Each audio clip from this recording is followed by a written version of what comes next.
বাংলা সাহিত্যের মধ্যযুগ ১। আজকে আমরা আমাদের ক্লাসটা শুরু করে দিচ্ছি। প্রথমেই আমরা দেখে নিব মধ্যযুগ থেকে কি ধরনের প্রশ্ন আসে বা কয়টা প্রশ্ন থাকে। তো আমরা তোমাদের বলেছিলাম প্রাচীন এবং মধ্যযুগ এই দুটো মিলেই হচ্ছে ৫ নম্বরের প্রশ্ন থাকে। প্রাচীন এবং মধ্যযুগ মিলে কত থাকে? প্রাচীন এবং মধ্যযুগ দুটো মিলে ৫, কখনো ৬ ও থাকে আবার কখনো ৪ ও থাকে। আবার এমনও অনেক সময় হয় ধরো চর্যাপদ থেকে একটা প্রশ্ন আসেনি, সবগুলো প্রশ্ন ছিল হচ্ছে তোমার মধ্যযুগের। তাহলে আমরা দেখতে পাচ্ছি ৫টা বা ৪টা প্রশ্ন থাকে অনেক সময়। তো মধ্যযুগ থেকে কয়টা থাকে? মধ্যযুগ থেকেই বেশি প্রশ্ন থাকে।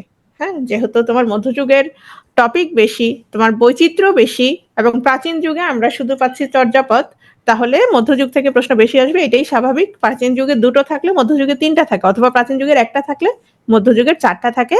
তার মানে আমরা প্রাচীন যুগ তো পড়েছি, হ্যাঁ, অল্প ছোট টপিক, মধ্যযুগটা আমরা অনেক গুরুত্ব দিয়ে পড়বো। তবে আগে থেকে সবাইকে বলে নিচ্ছি, মধ্যযুগের কিছু টপিক, কিছু নাম, হ্যাঁ, কিছু তথ্য তোমাদের খুব অপরিচিত লাগবে, প্রথমেই ভয় পেয়ে যাবে না, দেখবে ভালো করে ক্লাসটা, স্লাইডগুলো পড়বে। আর যারা বিস্তারিত পড়তে চাও, আমি সবাইকে বলছি না, যারা বিস্তারিত পড়তে চাও আমি টেলিগ্রাম সাপোর্ট গ্রুপে তোমার মাহবুবুল আলমের বাংলা সাহিত্যের ইতিহাস থেকে আজকে যে টপিকগুলো পড়াবো এই পেজগুলো আমি টেলিগ্রাম সাপোর্ট গ্রুপে দিয়ে দিব। একটা সেকশন আছে, সেকশন কি নাম জানো ভুলে গেলাম। আচ্ছা, আমি ওখানে টেলিগ্রামে দিয়ে দিব, ঠিক আছে? তো তোমরা বিস্তারিত পড়ে নিতে পারবে সেখান থেকে। আর আমিও মোটামুটি স্লাইডটা গুছিয়েই পড়াবো তোমাদের। এটা গেল। আর হচ্ছে আগামীকাল হচ্ছে আজকে যা পড়াবো ঠিক ততটুকুর উপরে রিটেন ক্লাস থাকবে। রিটেন ক্লাসটাতে অবশ্যই জয়েন করার চেষ্টা করবে, কারণ আমি যদি প্রিলির জন্য একদম বিস্তারিত পড়াই তাহলে তোমরা বুঝবে না যে আসলে কোনটা প্রিলির জন্য, কোনটা হচ্ছে রিটেনের জন্য।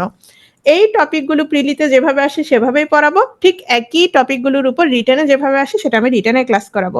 তাহলে অনেকের কনসেপ্ট যদি আজকে কিছু ঝামেলাও থাকে, আগামীকাল সেটা খুব ভালোভাবে ক্লিয়ার হয়ে যাবে। প্রথমে আমরা দেখিনি মধ্যযুগ থেকে যে প্রশ্নগুলো আসে সেগুলো কেমন। শূন্য পুরাণের রচয়িতাকে একটা গ্রন্থের নাম দিয়েছে, এই গ্রন্থটার রচয়িতার নাম জানতে চেয়েছে। এটা হচ্ছে সর্বশেষ যে বিসিএস হলো 46 এর প্রশ্ন। এখানে 4টা প্রশ্ন ছিল। বাংলা সাহিত্যের ইতিহাসে কাকিল্লা গ্রাম কেন উল্লেখযোগ্য? মানে কোন একটা স্থানের নাম দিয়েছে, এই স্থানে আসলে কি হয়েছে, কেউ কি জন্ম নিয়েছে, নাকি আমরা কোনো পুঁথি পেয়েছি, কেন ইম্পর্টেন্ট এটা? যেসব বঙ্গেতে জন্মি হিংসে বঙ্গবাণী, সেসব কাহার জন্ম নির্ণয় না জানি। আমরা জানি এটা তোমার আব্দুল হাকিমের কবিতার একটা অংশ, হ্যাঁ, এটা পংক্তি, এটা আসলে কোন কাব্যের অন্তর্গত, এটা এসেছে। আলাউল কোন শতাব্দীর কবি? দেখো প্রশ্নটা কিন্তু একটু মানে ভিন্নভাবে আসছে। আলাউল সম্পর্কে অনেকে অনেক কিছু পড়ে ফেলবে, কিন্তু মজার বিষয় হচ্ছে হয়তো সে জানবে না যে আলাউল আসলে কোন শতাব্দীর কবি। অনেকে আবার এই মানে শতক, শতাব্দী, খ্রিস্টাব্দ এগুলোর হিসাব আবার অনেকে বুঝে না, এটাও একটা সমস্যা। আচ্ছা, তারপর আসো, এগুলো হচ্ছে 45 এর প্রশ্ন। 4টা প্রশ্ন ছিল 45 এ। গীতগোবিন্দ কাব্যের রচয়িতা জয়দেব কার সভাকবি ছিলেন? দেখো মানে একটু ভেতর থেকে আসছে, তাই না? কবি যশোরাজ খান বৈষ্ণব পদ রচনা করেন কোন ভাষায়? এটাও বেশ কঠিন ছিল অনেকের জন্য। নিচের কোনজন যুদ্ধ কাব্যের রচয়িতা নন? তার মানে যুদ্ধ কাব্য কে কে মানে রচনা করেছেন বা কারা কারা রচয়িতা সেটা সম্পর্কে তোমার জানতে হবে। মানে বেশ গভীর থেকে একটা প্রশ্ন আসছে বলা যায়। কোনটি কবি জৈনুদ্দিনের কাব্যগ্রন্থ? এখানে 4টা প্রশ্নই অনেকের মতে একটু কঠিন ছিল। সচরাচর যেগুলো কমন প্রশ্ন সেই কমন প্রশ্নগুলো থেকে কিছুটা ব্যতিক্রম ছিল।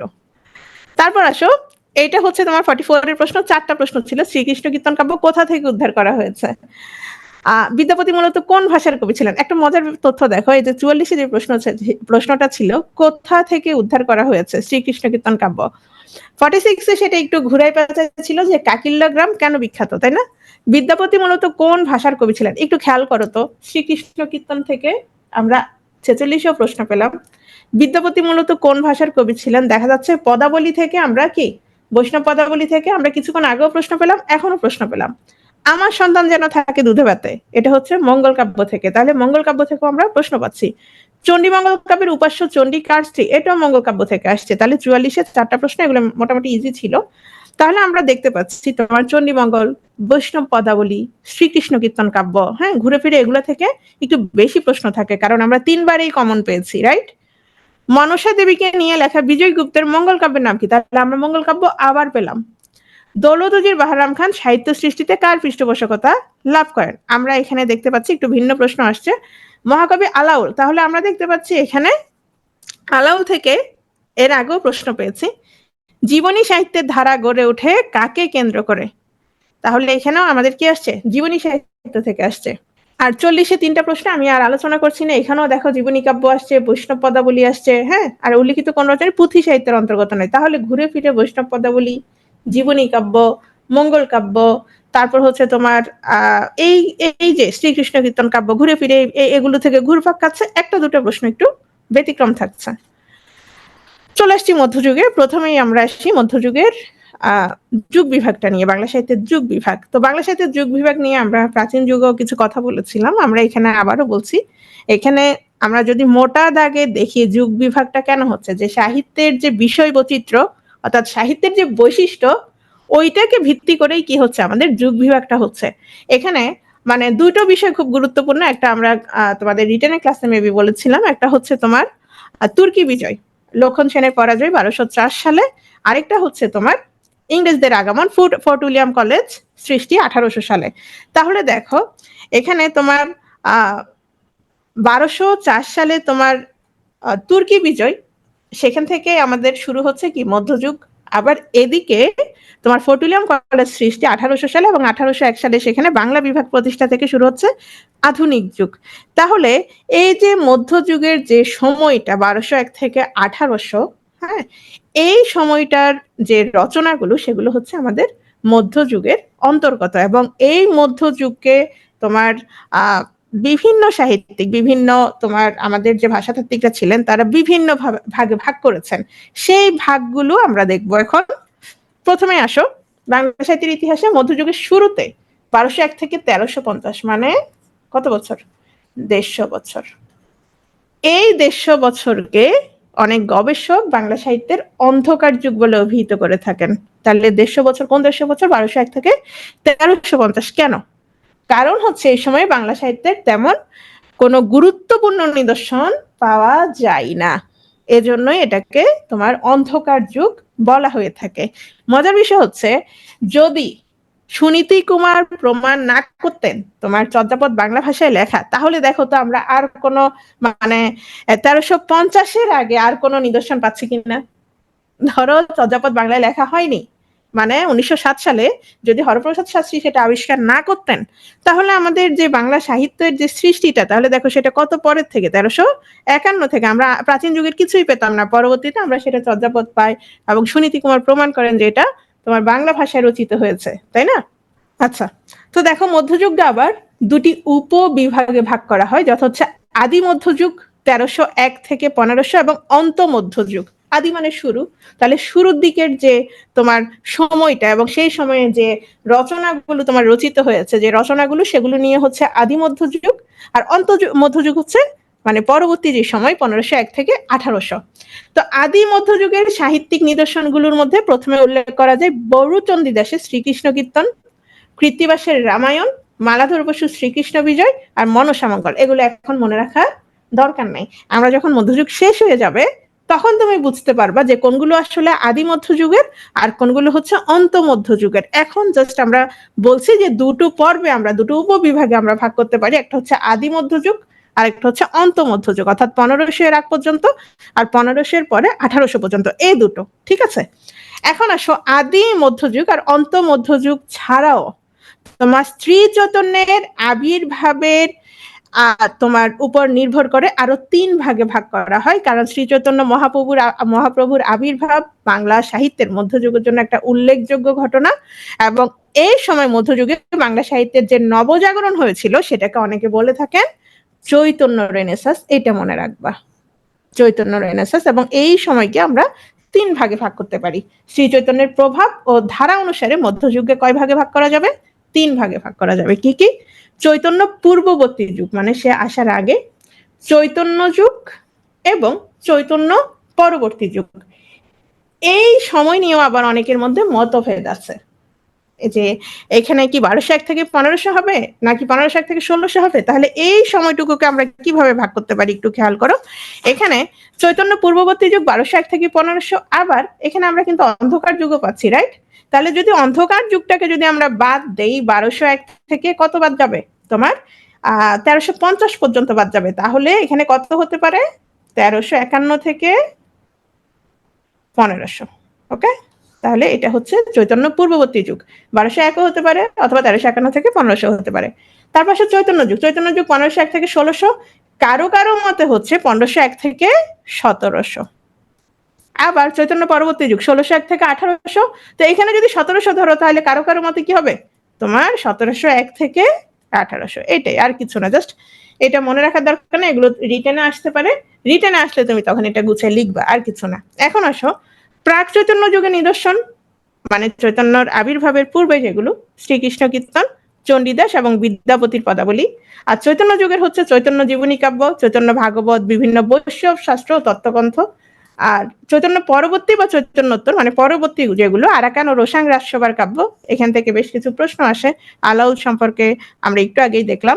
বিভিন্ন অনুবাদ কাব্য, তারপর হচ্ছে পদাবলী সাহিত্য, অন্নদামঙ্গল, এগুলো হচ্ছে চৈতন্য পরবর্তী সাহিত্য।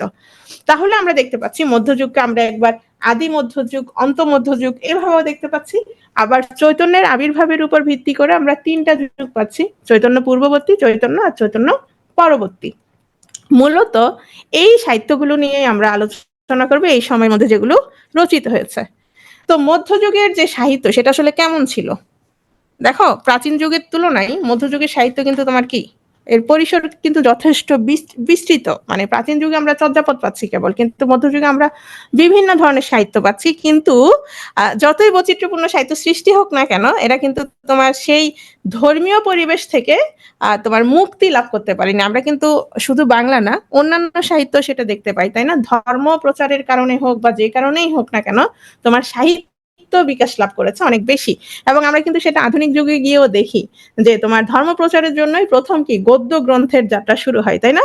তো ধর্ম প্রচার মূল উদ্দেশ্য হইলেও আমরা এখানে দেখতে পাচ্ছি আমাদের সাহিত্য এখানে বিকশিত হয়েছে, সাহিত্য বিকাশ লাভ করেছে। তো বাংলা সাহিত্যের মধ্যযুগ ছিল ধর্মকেন্দ্রিক, এবং ধর্মীয় আবেশে মধ্যযুগে সাহিত্য রচনা হতো। তবে শুধুমাত্র যে তোমার ধর্মকেন্দ্রিক ছিল তা না, আমরা কিন্তু পরবর্তীতে আমাদের যে মুসলিম কবিগণ, তারা কিন্তু ধর্ম থেকে বের হয়ে তোমার সাহিত্য রচনা করেছিলেন, এবং সেখানে আমরা মানবতার জয়গান দেখি, সেখানে আমরা প্রেম দেখি, তাই না? তারপর আসো অন্ধকার যুগ সম্পর্কে আমরা একটু বিস্তারিত আলোচনা করি। তো অনেকেই 1260 থেকে 1350 খ্রিস্টাব্দে এই 150 বছরকে কেউ কেউ অন্ধকার যুগ বলে চিহ্নিত করেন। এখন কেউ কেউ, তার মানে সবাই না। কেন? কারণ হচ্ছে অনেকের কথা হচ্ছে এখানে যে একদম মানে সাহিত্য পাচ্ছি না তা না, আমরা সাহিত্য কিন্তু পাচ্ছি, কিছু কিছু তোমার সংস্কৃত বা প্রাকৃত ভাষায় লিখিত সাহিত্য পাচ্ছি। তো অনেকে বলেন যে না, আসলে এটা অন্ধকার যুগ হবে না, হয়তো সৃষ্টি হয়েছিল কোনো না কোনো কারণে, সেটা ধ্বংস হয়ে গেছে। আবার অনেকে মনে করেন এখনো তো হয়তো অনেক কিছু আবিষ্কৃত হতে পারে, যেমন 1907 সালে, 1909 সালে কি হলো, 1907 সালে আমরা চর্যাপদ পেলাম, 1909 সালে হচ্ছে তোমার শ্রীকৃষ্ণ কীর্তন পেলাম। তো অনেকে মনে করেন না, এখনো তো কোনো গবেষণা থেমে থাকেনি, গবেষণা এখনো চলছে, এমনও তো হতে পারে আমরা ওই সময়ের কোনো কোনো সাহিত্যিক নিদর্শন আমরা পেতে পারি, কিন্তু এখন পর্যন্ত তো তেমন পাইনি, যার কারণে ধারণা করা হয় এটা অন্ধকার যুগ। তো তুর্কি বিজয়ের ফলে মুসলিম শাসনামলে সূচনার পটভূমিতে নানা অস্থিরতার কারণে এই সময় তেমন কোনো উল্লেখযোগ্য সৃষ্টি হয়নি। তার মানে অন্ধকার যুগকে মানে কোন বিষয়টাকে দায়ী করা হয়েছে অন্ধকার যুগের জন্য? খুব সহজ, এটা হচ্ছে বখতিয়ার খলজির বাংলা বিজয়, মানে তুর্কি বিজয়কে দায়ী করা হয়েছে অন্ধকার যুগের জন্য। তবে অনেকে এটা স্বীকার করেন না। কেন? অনেকে মনে করেন এই অস্থিরতাটা আসলে 150 বছর ধরে চলবে, বিষয়টা তা না। কেউ কেউ মনে করেন যে হয়তো সর্বোচ্চ হয়তো, আচ্ছা একটু স্লো যাব, এখন পর্যন্ত যা যা কথা হয়েছে এগুলো আসলে তেমন গুরুত্বপূর্ণ না। তো অন্ধকার যুগের জন্য মূলত দায়ী করা হয় তুর্কি বিজয়কে, এটা মনে রাখবা। হ্যাঁ, ইখতিয়ার উদ্দিন মোহাম্মদ বখতিয়ার খলজি 1204 সালে লক্ষণ সেনকে পরাজিত করে যে তোমার বাংলা দখল করেন, এটাকেই দায়ী করা হয় অন্ধকার যুগের জন্য। কেননা ধারণা করা হয় তখন তাদের যে ধ্বংসযজ্ঞ, এই ধ্বংসযজ্ঞের কারণে মানুষের মনে যে সাহিত্য রচনার যে চিন্তা ভাবনা, হ্যাঁ, দুর্যোগের সময় নিশ্চয়ই মানুষ সাহিত্য রচনা করবে না, অনেকে ধারণা করা হয় এজন্য অনেকে সাহিত্য রচনা করেননি, অনেকে পালিয়ে গিয়েছেন।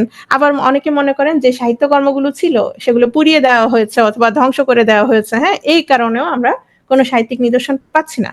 তবে আবার অনেকে এটার ব্যতিক্রম মানে ধারণা পোষণ করেন, কারণ তারা মনে করেন যে না, মানে 150 বছর তো একটানা তোমার অরাজকতা, হ্যাঁ, চলতে পারে না। এই ক্ষেত্রে প্রথম দিকে হয়তো তোমার 20 বছরের মতো এরকম সমস্যা হতে পারে, কিন্তু 150 বছর তো এটা হওয়ার কথা না। যাই হোক, এটা ডক্টর সুকুমার সেনের মতে মুসলমান অভিযানে দেশের আক্রান্ত অংশে বিপর্যয় শুরু হয়েছিল, এটা সুকুমার সেন মনে করেন। গোপাল হালদার মনে করেন যে তখন তুর্ক আঘাতে, সংঘাতে, ধ্বংসে, অরাজকতায় মূর্ছিত অবসন্ন হয়েছিল। মানে ওনারা ওনাদের মতো যে যতটুকু পাচ্ছে মুসলমানদের সম্পর্কে বলছে যে এই কারণে আমরা পাইনি। তবে এটা নিয়ে অনেক আলোচনা হলো, এটাই সত্য যে তারা কি অন্ধকার সরিয়ে ফেলতে পারেননি। আমরা প্রাচীন যুগের যে আলো পাই চর্যাপদের মাধ্যমে, হ্যাঁ, সেই আলোটা আমরা আর পাচ্ছি না, এই অন্ধকারটা কেউ সরিয়ে ফেলতে পারেননি। আবার আসো, অনেকে তুর্কি শাসনকে দায়ী করলো, পরবর্তীতে মুসলিম শাসকগণকে বাংলা সাহিত্যের পৃষ্ঠপোষক হিসেবে আমরা দেখি, তাই না? সেন শাসন আমলে ব্রাহ্মণ্যবাদীদের অত্যাচারে বৌদ্ধ পণ্ডিতগণ বিতাড়িত হয়েছিল, একটা চর্যাপদে তোমাদের বলেছিলাম। তো ব্রাহ্মণ্যবাদীদের অত্যাচারে বৌদ্ধরা বিতাড়িত হলে অবহেলিত বাংলা ভাষার প্রতি মনোযোগ দানের লোকের অভাব হয়তো ছিল। কেন? ব্রাহ্মণ্যবাদীরা কোন ভাষায় লিখতেন, কোন ভাষায় বলতেন? তোমার সব হচ্ছে সংস্কৃত ভাষায় লেখালেখি, তখন বাংলার তেমন কদর ছিল না। বরং অনেকে যেটা মনে করেন যে তোমার আরব থেকে আসুক বা ইরান থেকে আসুক, যেখান থেকেই আসুক না কেন, মুসলিমরা বাংলায় এসে কিসের মতো হয়ে গেছিল, মানে তারা একেবারে বাঙালি হয়ে গেছিল। এবং তারা আসার কারণেই অনেকে মনে করেন যে বাংলা সাহিত্যের অনেক বেশি বিকাশ লাভ করেছে, অনেক বেশি বিকাশ সাধন হয়েছে। এগুলো আসলে এক একজন এক এক রকম মনে করে। যাই হোক, আমরা যেটা বলবো সেটা হচ্ছে তখন মানে বাংলা লেখ্য ভাষার মর্যাদা পায়নি, এবং শিক্ষিত মাত্রই হচ্ছে সংস্কৃত শিক্ষিত, যার কারণে। এবং তখন বাংলা ধর্মপ্রচার রাজ্য শাসনের বাহনও ছিল না। এছাড়াও কোনো সাহিত্য সৃষ্টি হয়নি, এটা পুরোপুরি সত্য নয়। তাহলে সাহিত্য সৃষ্টি হয়েছে কোনগুলো বা কোন ভাষায়? সেটা হচ্ছে অপভ্রংশ, প্রাকৃত এবং অন্যান্য ভাষায় সাহিত্য সৃষ্টির প্রমাণ থাকায় অনেকে অন্ধকার যুগের অস্তিত্ব মানতে চান না। এখন মানতে চান বা না চান, এই 150 বছরকে আমরা কি বলবো? আমরা অন্ধকার যুগই বলবো। ঠিক আছে? আরো কিছু কারণ, এটা আমি এখন আর পড়বো না, এটা তোমরা রিটেনের জন্য অথবা এমনি পড়ে রাখতে পারো। কি কি কারণ তোমার অন্ধকার যুগ হিসেবে চিহ্নিত করার কারণ। এখন আসো, অন্ধকার যুগে যে সাহিত্যিক নিদর্শনগুলো আমরা পেয়েছি সেগুলো আমরা দেখি। শূন্য পুরাণ। প্রশ্ন আসতে পারে, নিচের কোনটি অন্ধকার যুগের সাহিত্যিক নিদর্শন, অথবা নিচের কোনটি অন্ধকার যুগের সাহিত্য? শূন্য পুরাণ, শেখ শুভদয়া, খনার বচন, আরজা, এটা হচ্ছে পীর মাহাত্ম্য জ্ঞাপক একটা কাব্য, প্রেম সঙ্গীত, তারপর হচ্ছে প্রাকৃত পিঙ্গল, এটা হচ্ছে প্রাকৃত ভাষার গীতি কবিতা। প্রাকৃত পিঙ্গল এটা হচ্ছে তোমার রচয়িতা হচ্ছে শ্রীহর্ষ, এবং এটা হচ্ছে অন্ধকার যুগের প্রথম নিদর্শন। অন্ধকার যুগের প্রথম নিদর্শন কোনটি? প্রাকৃত পিঙ্গল, এটা আসতে পারে। এটা একটা গীতি কবিতার গ্রন্থ এবং রচিত হয়েছে কোন ভাষায়? প্রাকৃত ভাষায়। প্রাকৃত, বাংলায় নয়, বাংলায় নয়। এখানে যেগুলো আছে বেশিরভাগই হচ্ছে তোমার সংস্কৃত ভাষা বা প্রাকৃত ভাষার রচনা। প্রথমে আসো শূন্য পুরাণ। শূন্য পুরাণ কি জিনিস? শূন্য পুরাণ হচ্ছে একটা গ্রন্থ, এটা হচ্ছে একটা ধর্মপ্রচার শাস্ত্র গ্রন্থ। লিখেছেন কে? লিখেছেন হচ্ছে রামাই পণ্ডিত। আসতে পারে শূন্য পুরাণের রচয়িতাকে? রামাই পণ্ডিত। একদম সহজ প্রশ্ন, তাই না? তো রামাই পণ্ডিতের কাল 13 শতক বলে অনুমিত হয়, এবং শূন্য পুরাণ হচ্ছে গদ্য পদ্যের মিশ্রণে রচিত একটি চম্পুকাব্য। অনেকে প্রশ্ন করে চম্পুকাব্য কি? চম্পুকাব্য কি? এখানে লাইনেই লিখাই আছে, এটা হচ্ছে গদ্য পদ্য মিশ্রিত কাব্য।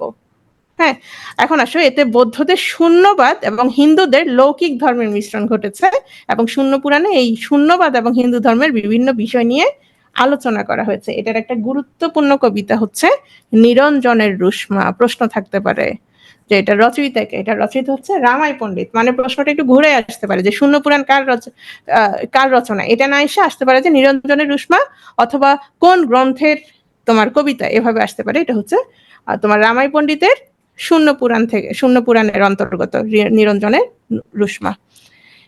শেখ শুভদয়া মানে কি? মানে হচ্ছে শেখ মানে শেখ, শেখ। শুভদয়া মানে কি? শেখের শুভ উদয়, মানে সে ভালো হয়ে গেছে, এই টাইপের কিছু, শুভ উদয়। আচ্ছা, যাই হোক। তো দেখো, রাজা লক্ষণ সেনের সভাকবি হলায়ুত মিশ্র। আমরা একটু আগে একটা প্রশ্ন ছিল, জয়দেব কার সভাকবি ছিলেন, তাই না?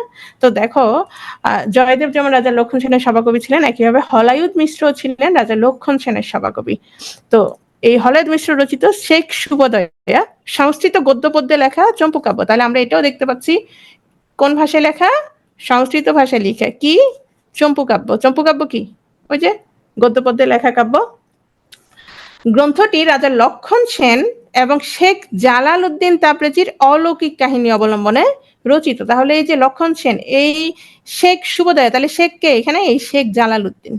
শেখ জালাল উদ্দিন এবং লক্ষণ সেনের অলৌকিক কাহিনী অবলম্বনে রচিত হয়েছে। শেখের শুভোদয় অর্থাৎ শেখের গৌরব ব্যাখ্যাই হচ্ছে এই পুস্তিকার উদ্দেশ্য। এতে নানা ঘটনার মাধ্যমে মুসলমান দরবেশের চরিত্র এবং অধ্যাত্ম শক্তির তোমার পরিচয় দেওয়া হয়েছে।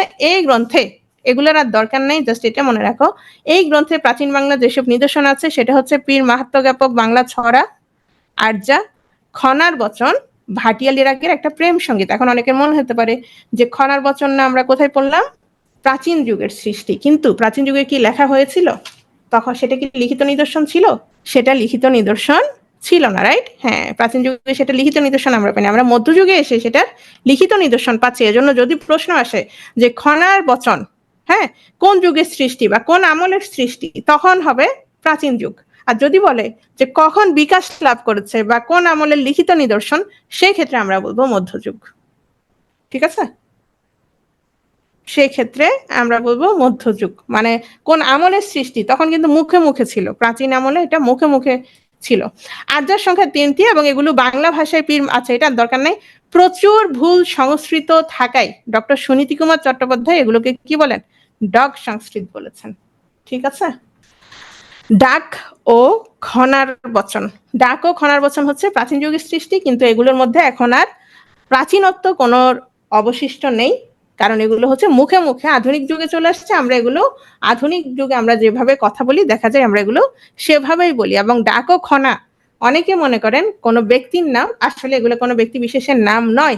তারপরে অনেকে মনে করেন যে খনার নাম হচ্ছে লীলাবতী, তিনি হচ্ছেন তোমার জ্যোতির্বিদ যে বরাহ মিহির ছিলেন, ওনার মেয়ে বা বউ, এরকম কিছু। আসলে এরকম কিছু না, বিষয়টা হচ্ছে এগুলো হচ্ছে এই যে বচনগুলো, এই বচনগুলো হচ্ছে এই নামে আরোপিত হয়েছে, মানে ডাকের বচন বা খনার বচন। কিন্তু খনা নিয়ে আরো অনেক অনেক তোমার কথা প্রচলিত আছে। হ্যাঁ, ছেলের বউ তোমার অনেক প্রচলিত আছে, যে ওনার নাম লীলাবতী, জিহ্বা কেটে দেওয়া হয়েছিল, তাই না, অনেক কিছুই। কিন্তু বলা হয়ে থাকে আধুনিক যে গবেষণা, সেখানে বলা হয়ে থাকে এগুলো আসলে কারো নাম ছিল না, কোনো কালেই কারো নাম ছিল না, এই বচনগুলো হচ্ছে তাদের নামে আরোপিত হয়েছিল। তো ডাক ও খনার বচনকে বাংলা সাহিত্যে প্রাচীন যুগের সৃষ্টি বলে বিবেচনা করা হয়। এটা বারবার অনেকে প্রশ্ন করে, আসলে এই প্রশ্নটা অনেকবার বলি, তখন আসলে লিখিত ছিল না, কিন্তু এগুলো বিকাশ লাভ করে বা এগুলো লিখিত নিদর্শন আমরা কোথায় পাই? মধ্যযুগে পাই। তিব্বতী ভাষায় ডাক ও খনা শব্দদ্বয়ের অর্থ হচ্ছে প্রজ্ঞাবান। তো আমরা যেটা আসলে মনে রাখবো সেটা হচ্ছে খনার বচন হচ্ছে তোমার কৃষি ও লোকজীবন কেন্দ্রিক বিচিত্র অভিজ্ঞতা সন্নিবেশিত হয়েছে। আমরা তোমার খনার বচনকে বলতে পারি যে তোমার কৃষি, বলা যায় যে প্রাচীন আমলে কৃষি বিজ্ঞান বলতে পারি, তাই না? কৃষি বিজ্ঞান বলতে পারি যে প্রাচীন আমলের, এবং ধারণা করা হয় খনা একজন বিদুষী নারী ছিলেন, যেটা একটু আগেই বললাম, এটা ধারণা। ঠিক আছে? তো দেখো, ডাক ও খনার বচন, এখান থেকে আমরা যে তথ্যটা মনে রাখবো সেটা হচ্ছে ডাকের বচনে সাধারণত জ্যোতিষ, ক্ষেত্রতত্ত্ব এবং মানব চরিত্রের ব্যাখ্যা প্রাধান্য পেয়েছে, আর খনার বচনে কৃষি ও আবহাওয়ার কথা প্রাধান্য পেয়েছে। এতটুকুই আমরা মনে রাখবো। ঠিক আছে? এতটুকুই আমরা মনে রাখবো, আমাদের আর তেমন কিছু দরকার নাই, আসলে এখান থেকে আসবেও না তেমন। তো আর ডাক, ডাক হচ্ছে বর্তমানে ওড়িশায় গীত হয়, আর খনার বচন তো এখনো আমরাও পড়ি এবং আমাদের এখানেও তোমার প্রচলিত আছে, তাই না? তাহলে 32 BCS এর একটা প্রশ্ন ছিল যে শূন্য পুরাণ কে রচনা করেছেন? একদম সহজ। তারপরে তোমার 36 BCS ছিল বাংলা সাহিত্যে অন্ধকার যুগ বলতে কি বোঝায়? কঠিন প্রশ্ন আসলে কম থাকে, বেশিরভাগ সহজ প্রশ্ন, কমন প্রশ্নই থাকে। এখন কমন প্রশ্নগুলো অনেকের কাছে কমন না, এটাই হচ্ছে সমস্যা। আর এই জাতীয় প্রশ্ন থাকবে, এগুলো আসলে সহজ, কিন্তু এগুলো থাকবে, কিন্তু মাঝখানে মাঝখানে একটা দুটো অনেক কঠিন থাকতে পারে, এজন্য একটু বিস্তারিত বলতে হবে। মধ্যযুগের সাহিত্যকর্ম, মূল আলোচনায় চলে আসছে, এতক্ষণ পর্যন্ত প্রাথমিক আলোচনা ছিল, একটু খেয়াল করো। তো অন্ধকার যুগ পরবর্তী যে মধ্যযুগের সাহিত্যকর্মকে 2 শ্রেণীতে বিভক্ত করা চলে, সবাইকে বলে দেই। তোমাদের আগের স্লাইডে অথবা আমাদের যে লেকচার বুক, ওখানে 4 শ্রেণীতে আছে, এটা কোনো বিষয় না। এখানে 2 শ্রেণী, 4 শ্রেণী, বিভিন্ন বইয়ে বিভিন্ন ভাবে লেখা আছে, এটা কোনো বিষয় না। সবাইকে আবার বলে দিচ্ছি, এটা প্রশ্ন একটু পরে করতে থাকবে সবাই। একটা হচ্ছে তোমার অনুবাদ আর মৌলিক।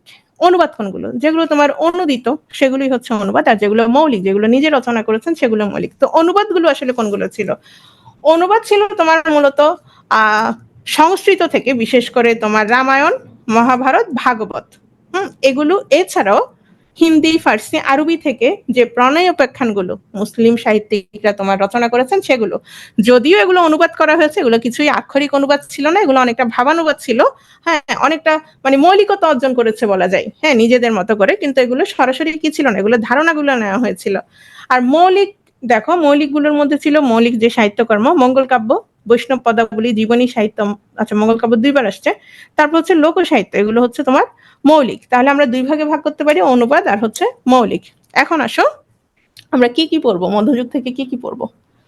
প্রথমেই পড়বো শ্রীকৃষ্ণ কীর্তন কাব্য, মঙ্গল কাব্য, বৈষ্ণব বা শাক্ত পদাবলী, বৈষ্ণব পদাবলী পড়বো, এখান থেকে প্রশ্ন আসে। জীবনী সাহিত্য, এখান থেকেও মাঝে মধ্যে প্রশ্ন আসে। লোক সাহিত্য, ময়মনসিংহ গীতিকা। অনুবাদ সাহিত্য, এটা খুব গুরুত্বপূর্ণ। নাত ও মর্সীয় সাহিত্য, রোমান্টিক প্রণয়োপাখ্যান, আরাকান রাজসভার বাংলা সাহিত্য, শায়ের, কবিওলা, পুঁথি সাহিত্য। এখান থেকে খুব মানে মোটামুটি যেগুলো আসার মতো আমরা সেগুলোই পড়বো। খুব অতিরিক্ত তথ্যের ভারে তোমরা যেন জর্জরিত না হও, সেই চেষ্টাই করব। প্রথম আসো শ্রীকৃষ্ণ কীর্তন কাব্য। এই নামটা আমরা অনেক শুনেছি, রাইট? অনেকে পড়েছি, অনেকে শুনেছি। আবার তোমাদের যারা হিন্দু ধর্মের আছো, অনেকে ধর্মের সাথে সংশ্লিষ্ট, তাই প্রথমেই বলে নিই, আমরা আজকে যখন পড়বো, হ্যাঁ, ধর্ম বিষয়ে কোনো ব্যাখ্যায় আমরা যাব না। সাহিত্যের জায়গায় রাখবো। আমরা আসলে সাহিত্যও পড়ি না, আমরা কি পড়ি, আমরা সাহিত্য থেকে মানে বিসিএস এর যে প্রশ্নগুলো আসতে পারে, হ্যাঁ, বিসিএস এর উপযোগী প্রশ্নগুলোই হচ্ছে বা উপযোগী তথ্যগুলোই হচ্ছে আমরা মূলত পড়বো, তাই না? সাহিত্যের সাথে আমরা কি করবো না, আমরা কখনোই ধর্ম মিক্স করবো না। ওকে, তো শ্রীকৃষ্ণ কীর্তন কাব্য, এখানে প্রথমেই কি বলা হলো দেখো, শ্রীকৃষ্ণ কীর্তন মানে, কীর্তন মানে কি, কীর্তন মানে হচ্ছে কোনো কিছু গুণগান গাওয়া, রাইট? কারো গুণগান গাওয়া। তাহলে এখানে কার কীর্তন? শ্রীকৃষ্ণের কীর্তন, মানে কৃষ্ণের কীর্তন, কৃষ্ণের গুণগান। কিন্তু তুমি যখন পড়বা আসলে এখানে তেমন গুণাবলী কিছু তেমন পাবা না। তো যাই হোক, শ্রীকৃষ্ণ কীর্তন কাব্যর পেয়েছে কখন বা রচয়িতা কখন জানো কেউ? রচয়িতা মানে রচিত হয়েছে কখন? যখন রচিত হয়েছে তখনই কি পাওয়া গেছে? আমি জানতাম অনেকে 1909 বলবে। আচ্ছা, 1909 সালে রচিত হয়েছে? না, 1909 সালে রচিত হয়নি। আবার অনেকে বললো কত 1201 থেকে 1350, না ওটা তো অন্ধকার যুগ। যদি তখন রচিত হতো সেটাকে আমরা আর কি বলতাম না, সেটাকে আমরা কোনোভাবেই অন্ধকার যুগ বলতাম না যদি তখন পেতাম। হ্যাঁ, অনেকেই বলেছে যে 1909, কোনোভাবেই 1909 হবে না। আচ্ছা, এটা রচিত হয়েছে কত সাল? 1350 যেহেতু তোমার অন্ধকার যুগ, তাহলে আমরা ধরেই নিতে পারি 1350-এর পরে, রাইট? আমরা ধরেই নিতে পারি 1350-এর পরে, তাহলে ঝামেলা শেষ। তাহলে 1350-এর পরে হলে কত দিনের মধ্যে? 1350 থেকে 1400 এর মধ্যে, 1350 থেকে 1400 এর মধ্যে। তবে অনেকে আরো অনেক মতামত দেন। কেউ ধারণা করেন যে বরুচণ্ডী দাস, এটার যে লেখক, 1370 থেকে 1433 এর মধ্যে ছিল শহীদুল্লাহর মতে, ওনার মানে জীবনকাল 1370 থেকে 1433। তো অনেকে মনে করেন যে এর মধ্যেই হবে। তো যাই হোক, অবশ্যই আমরা তাহলে এটা রচনাকাল কত ধরতে পারি? অবশ্যই ধরতে পারি 1350-এর পরে। তাহলে কত এর মধ্যে? 1350 থেকে আমরা ধরতে পারি 1400 এর ভেতরে। কারণ কত সাল এটা আমরা নির্দিষ্ট করে কেউ জানি না। ওকে, তাহলে এটা হচ্ছে শ্রীকৃষ্ণ কীর্তন কাব্যের রচনাকাল, যার কারণে মধ্যযুগের পরপরই আমরা কি পড়ছি? শ্রীকৃষ্ণ কীর্তন কাব্য। তাহলে চর্যাপদের পরে আমরা প্রথম যে গ্রন্থ পাই বাংলা সাহিত্যের, সেটা কোনটা? সেটা হচ্ছে এই শ্রীকৃষ্ণ কীর্তন কাব্য। কিসের পরে? চর্যাপদের পরে। তাহলে চর্যাপদের পরে আমরা প্রথম কি পেলাম? একটা বাংলা কাব্য পেলাম, কি নাম? শ্রীকৃষ্ণ কীর্তন কাব্য। তাহলে এটা আবিষ্কৃত হয়েছে কখন? ঠিক আছে, চর্যাপদের পরে তো লিখিত হয়েছে, কিন্তু আমরা কি তখন পেয়েছিলাম? আমরা তখন পাইনি। এটা আমরা কি পেয়েছি? আমরা লিপিকররা এগুলো লিপি করতো অনেকে, সেটার একটা পুঁথি পেয়েছি। কোথায় পুঁথি পেয়েছি?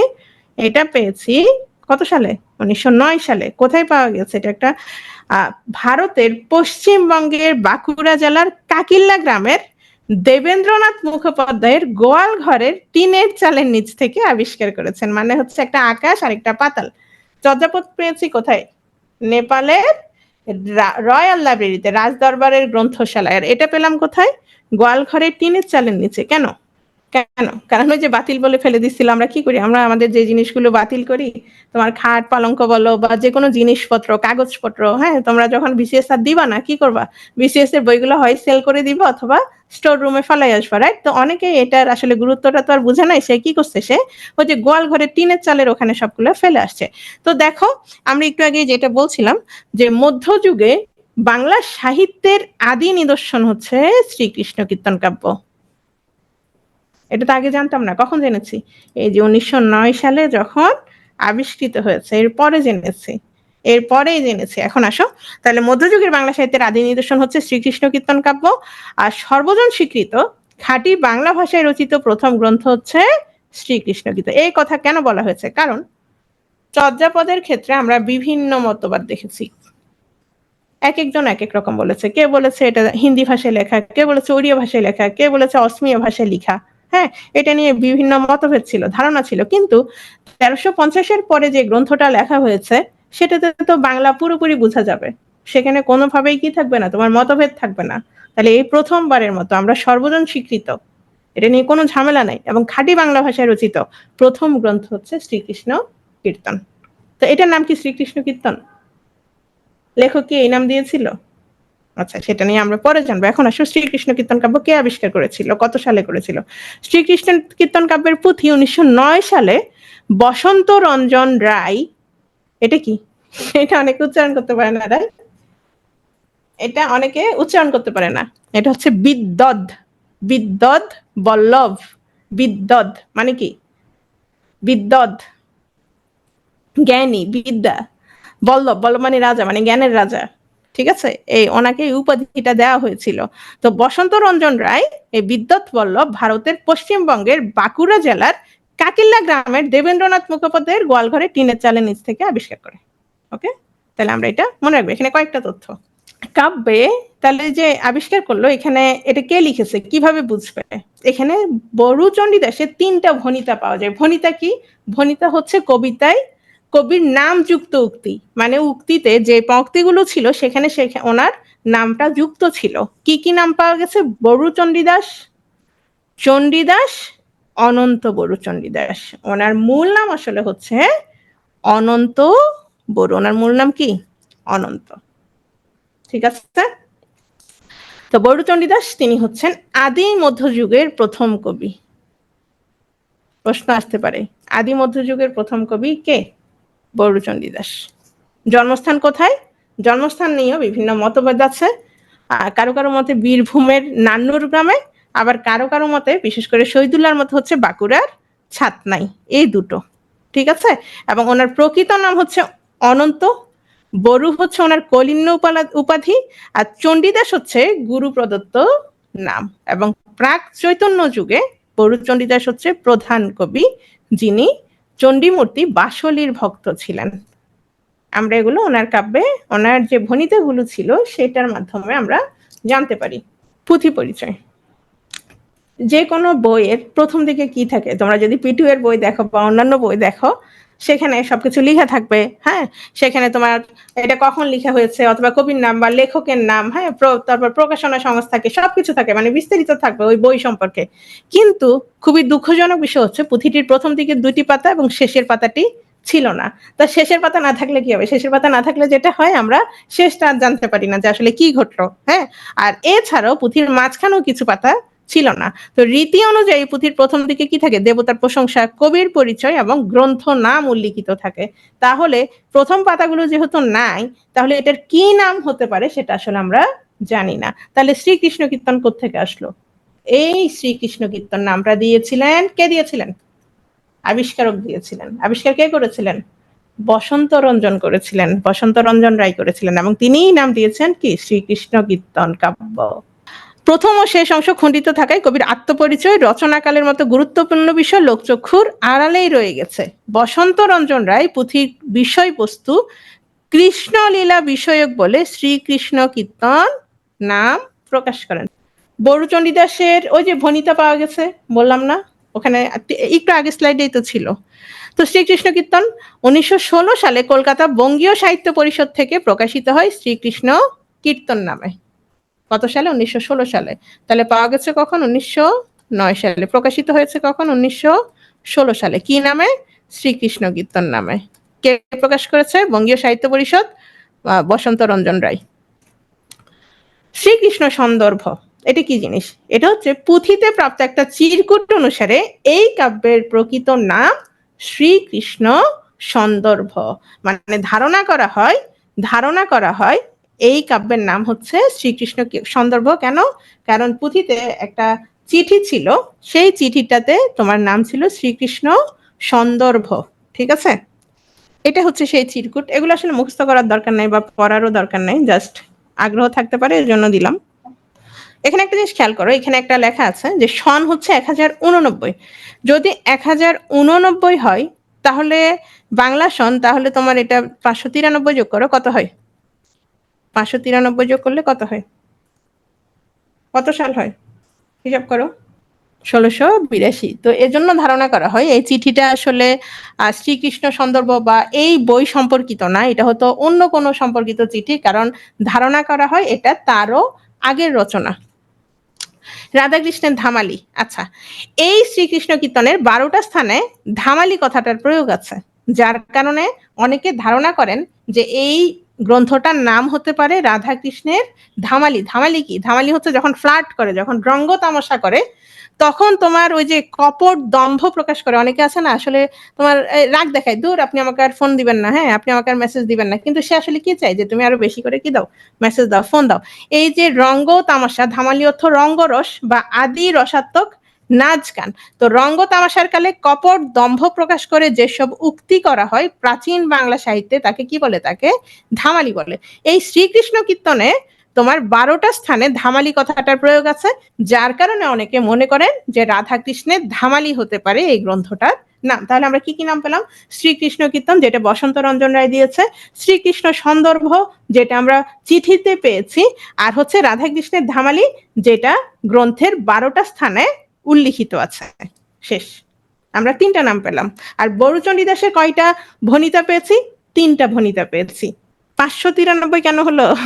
আচ্ছা, এটা জানো না? এটা হচ্ছে তোমার, তুমি যখন বাংলা সালকে ইংরেজি সালে পরিণত করবা তখন তুমি 593 যোগ করবা। ঠিক আছে? শ্রীকৃষ্ণ কীর্তন কাব্যের বিষয়বস্তু কি? বিষয় এর মানে দীর্ঘকাল ধরে লোকমুখে প্রচলিত গল্প কাহিনী, পুরাণ এবং জয়দেবের গীত গোবিন্দের সমন্বিত প্রভাবে শ্রীকৃষ্ণ কীর্তন কাব্য রচিত হয় এবং এর মূল কাহিনী নেওয়া হয়েছে ভাগবত থেকে। মাঝে মাঝে কিছু পংক্তি কাব্যবস্তু জয়দেবের গীত গোবিন্দ থেকে নেওয়া হয়েছে এবং রাধা কৃষ্ণের প্রেম বিরহই হচ্ছে এই কাব্যের মূল বিষয়। এবং এই কাব্যের কাহিনী বাহ্যিক দিক থেকে পৌরাণিক রাধার অনুসারী, কিন্তু সেটা মূলত লোকজীবনকে ভিত্তি করে সৃষ্টি হয়েছে। যদিও পৌরাণিক রাধার অনুসারী, মানে পুরাণের যে রাধা তার কাহিনীর অনুসারী, কিন্তু সেখানে এখানে দেখা যাচ্ছে আমাদের যে লোকজীবন, এই লোকজীবনকে ভিত্তি করে তোমার এই কাহিনীটা সৃষ্টি করা হয়েছে। এখানে আমরা লোকজ উপাদান বেশি পাই। আমাদের প্রাত্যহিক জীবনে তোমার যে অনুষঙ্গ, হ্যাঁ, এগুলোই হচ্ছে আমরা শ্রীকৃষ্ণ কীর্তনে বেশি পাচ্ছি। এবং এই কাহিনী কাব্যটা তোমার 13 খণ্ডে বিভক্ত। এখানে নামগুলো আছে, দরকার নাই, তবে সবগুলো তোমার নামের শেষে খণ্ড থাকলেও যেটা শেষ খণ্ড সেটার নাম হচ্ছে রাধা বিরহ, এবং এই রাধা বিরহের শেষের দিকের পৃষ্ঠাগুলো পাওয়া যায়নি। তাহলে 13 খণ্ড কি কি? জন্মখণ্ড, তাম্বুল খণ্ড, দান খণ্ড, নৌকা খণ্ড, ভার খণ্ড, ছত্র খণ্ড, বৃন্দাবন খণ্ড, কালীয় দমন খণ্ড, যমুনা খণ্ড, হার খণ্ড, বান খণ্ড, বংশী খণ্ড এবং রাধা বিরহ। এই সবগুলো খণ্ডতে আমরা কি দেখতে পাই? আমরা দেখতে পাই সে কি করে রাধাকে আকৃষ্ট করার চেষ্টা করে, হ্যাঁ তোমাদের মতো। এবং শেষ পর্যন্ত কি হয়? শেষ পর্যন্ত যখন আকৃষ্ট হয় তখন কি হয়? সে রাধাকে রেখে চম্পট দেয়, মানে সে চলে যায়। আচ্ছা, তো এই 12টি অংশ খণ্ড নামে লেখা হলো। অন্তিম অংশটির নাম হচ্ছে রাধা বিরহ এবং এই অংশটির শেষ পৃষ্ঠাগুলো পাওয়া যায়নি। এখন তোমাদের আসতে পারে, যদি নামগুলো একটু ভালো করে দেখে রাখবা আর খুব সংক্ষেপে কাহিনীগুলো দেওয়া আছে সেগুলো পড়ে রাখবা। আমি কাহিনী পড়ে ক্লাসটা লম্বা করছি না। রাধা এখানে হচ্ছে তোমার এভাবে আসতে পারে, নিচের কোনটি শ্রীকৃষ্ণ কীর্তন কাব্যের খণ্ড নয়, এভাবে আসতে পারে। ওকে, এখানে কোন খণ্ডে কি খুব সংক্ষেপে এক লাইনে আছে, আর বিস্তারিতও আছে, তোমাদের লেকচার বুকে মেবি বিস্তারিত আছে। ঠিক আছে? তো বিষ্ণুর অবতার রূপে কৃষ্ণের জন্ম, বড়াই সহযোগিতায় বৃন্দাবনে রাধার সঙ্গে তার প্রণয়, এবং শেষে বৃন্দাবন ও রাধা উভয়কে ত্যাগ করে কৃষ্ণের চিরতরে মথুরায় অভিপ্রয়াণ, এটাই হচ্ছে শ্রীকৃষ্ণ কীর্তন কাব্যের মূল উপজীব্য। তাহলে এই যে রাধাকে রেখে চলে যায়, তাহলে আমরা এটা কি বলতে পারি? এটা একটা ট্র্যাজেডি। এবং বাংলা সাহিত্যের প্রথম ট্র্যাজেডি কোনটা হতে পারে বলো তো? বাংলা সাহিত্যের প্রথম ট্র্যাজেডি, বাংলা সাহিত্যের প্রথম ট্র্যাজেডি হচ্ছে শ্রীকৃষ্ণ কীর্তন কাব্য। এখন অনেক সময় চরিত্র থেকে প্রশ্ন আসে, কাব্যের প্রধান চরিত্র হচ্ছে রাধা। প্রধান চরিত্র কেন? আমাদের যে কোনো তোমার সাহিত্যের যে কোনো রচনা বলো, কাব্য, উপন্যাস, তারপর সিনেমা, নাটক, যাই হোক না কেন, যে চরিত্রটাকে কেন্দ্র করে ঘটনাটা তোমার আবর্তিত হবে সেই হচ্ছে প্রধান চরিত্র। তো আমরা এখানে পুরো শ্রীকৃষ্ণ কীর্তন কাব্যে দেখতে পাচ্ছি যে রাধাকে কেন্দ্র করেই হচ্ছে ঘটনাটা আবর্তিত হচ্ছে, এবং কাব্যের প্রধান চরিত্র হচ্ছে রাধা। আর কাব্যের প্রধান তিনটি চরিত্র হচ্ছে রাধা, কৃষ্ণ এবং বড়াই। এই বড়াই ছিল তাদের প্রেমের দূতী, মেসেঞ্জার ছিল হচ্ছে বড়াই। আর প্রধান চরিত্র রাধা, তার বাবার নাম হচ্ছে সাগর, মা হচ্ছে পদ্মা। অনেক সময় প্রশ্ন আসে, যেমন মনসা সম্পর্কে আসছে, চণ্ডী সম্পর্কে আসছে, হ্যাঁ, বিভিন্ন চরিত্র সম্পর্কে মাঝে মধ্যে প্রশ্ন আসে। আর রাধার স্বামীর নাম হচ্ছে আয়ান ঘোষ বা অভিমন্যু ঘোষ। নায়ক হচ্ছে কৃষ্ণ, পিতার নাম হচ্ছে বসুদেব এবং মাতার নাম হচ্ছে দেবকী। আর শ্রীকৃষ্ণ কীর্তন কাব্যকে অনেকে মনে করলেন যে এটা আসলে একটা যাত্রাপালার জন্য তোমার রচিত হয়েছিল, যার কারণে এখানে অনেক বেশি নাটকীয় সংলাপ, অনেক বেশি, হ্যাঁ, নাটকীয় সংলাপ অনেক বেশি। আবার একই সাথে এটা হচ্ছে একটা তোমার গীতি নির্ভর কাব্য। তো এই দুটোর তোমার সম্মিলনে বলা হয়ে থাকে এটা মূলত নাট্যগীতি শ্রেণীর। এটা মূলত নাট্যগীতি শ্রেণীর। কেন? কারণ এই যে আমরা বিভিন্ন পদের মধ্যে দুজনের যে উক্তি প্রত্যুক্তিগুলো দেখতে পাই তোমার কৃষ্ণ এবং রাধার মধ্যে, এবং তাদের তোমার যে উক্তি প্রত্যুক্তিগুলো, এগুলো তোমার যে কথোপকথনের মনোভাবের ঘাত প্রতিঘাত প্রকাশ করে, এখানে বলা হচ্ছে এখানে নাটকীয় সংলাপ এগুলোকে বলা হয়ে থাকে।